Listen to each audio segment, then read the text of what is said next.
Shalom, shalom. First and foremost, all praises and double honors due to Yahweh Shemel Shai. Brother Yardan, W. for Detroit, coming back at you with that another cold cut. Before I dive into it, I want to give a warm salute and welcome to the men, women, and children that are able to watch this, take notes, and don't forget that you honor the Lord with all thine heart and you love him with all thy soul. And as you bring forth the first fruits unto him, you fast, you pray, you read, and you study, and bring forth fruit meet for repentance. With that said, dive into the video, Proverbs of the day. I'm going to begin with Proverbs chapter 6, verse 6. Go to the ant, thou sluggard, consider her ways and be wise, which having no guide, overseer, or ruler, provideth her meat in the summer, and gathereth her food in the winter, in the harvest. How long wilt thou sleep, O sluggard, when wilt thou arise out of thy sleep? Yet a little sleep, a little slumber, a little folding of the hands to sleep. So shall thy poverty come as one that travaileth, and thy want is as an armed man.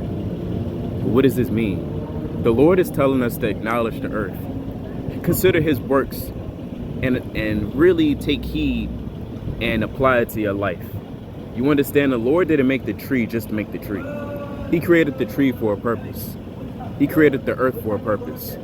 Everything in this earth is made for a purpose. You have gnats, you have flies, you have water buffaloes, you have many crazy, some may consider even exotic creatures upon this earth, and they are to be considered worthy enough to examine in a spiritual fold.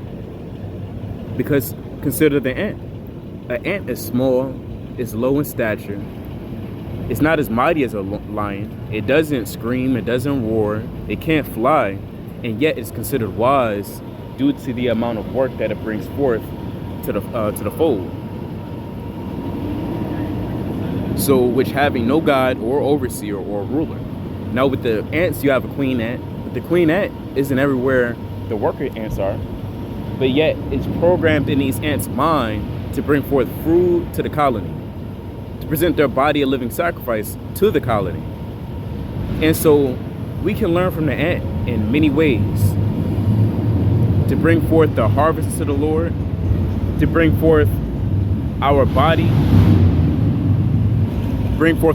a living sacrifice unto the Lord. And they have no guide or overseer.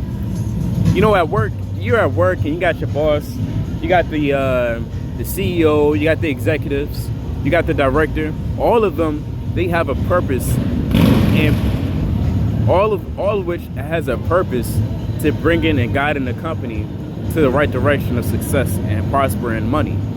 But the ants, they don't have an overseer or guide, and yet they're still considered wise because they provide meat in the summer and gather her food in the harvest. So they're prepared all year round. They're prepared for the wintertime, they're prepared for the spring, and they're going to prepare for the summer. Meaning what? They're constantly in motion and are constantly moving. Yet a little sleep, a little slumber, a little folding of her hands to sleep. What is this in regards to? So when you move in the spirit of folding your hands and you asleep, that means you're not aware and vigilant to what's happening around you. You're not circumspect to all the evil devices that may be trying to go against you.